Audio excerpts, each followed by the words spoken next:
Labas rytas, gerbėmėjai Pagigiškiai. Jeigu jūs mane girdite, šitaip 5 valandą ryto žadina visus Pagėgių savivaldybė. Mūsų valdžia įtaisė mums bendrą žadintuvą. Taip kad kelkitės ir nevėluokite nieks į darbą. Na štai, po priverstinio atsikėlimo Pagėgiai laisvi keliauja toliau į lovą miegoti. Nesimato gatvėse dar nei vieno žmogaus, visi kietai miega, nors mūsų žadintuvas taip smarkiai visus žadina. Jau kelintą rytą iš eilės. Ir netgi ne rytą, sakyčiau, praeitą naktį tai 3 valandą atsikėlėme. Kažin, kam taip anksti prižadino. Matom, ateina vienas žmogus, pabandysim jį pakalbinti.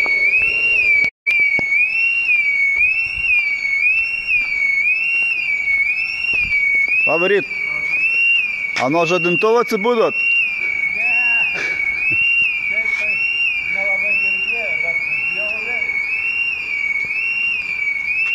Tai va, mėly Pagigiškiai, galite tik pavydėti centro miesto gyventojams, kurie turi nemokamą bendrą žadintuvą. Palaukime dar žmonių, kuriuos prižadino šis žadintuvas ir paklauskime jų nuomonės, ar jiems jisai tinka. Labą rytą. Labą rytą. A jums tinka šitas žadintuvas? Labai tinka. Labai tinka. Tai man, aš anksti kelius, man tas pats yra, bet va žmonėm. Tai labai gerai valdžia, kad įtaisė tokį žadinimo būdą.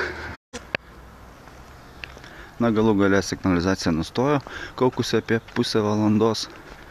Bet įdomiausia tai, kad nieks taip ir nepasirodė ją išjungti. Nei policija neatvažiavo pasižiūrėti, kas čia kaukia. Nei koks ūkvedys Pagėgių savivaldybės. Visiems vienodai. Jeigu tai ne žadintuvas, o signalizacija, galbūt plėšia kas mūsų valdžios instancijas.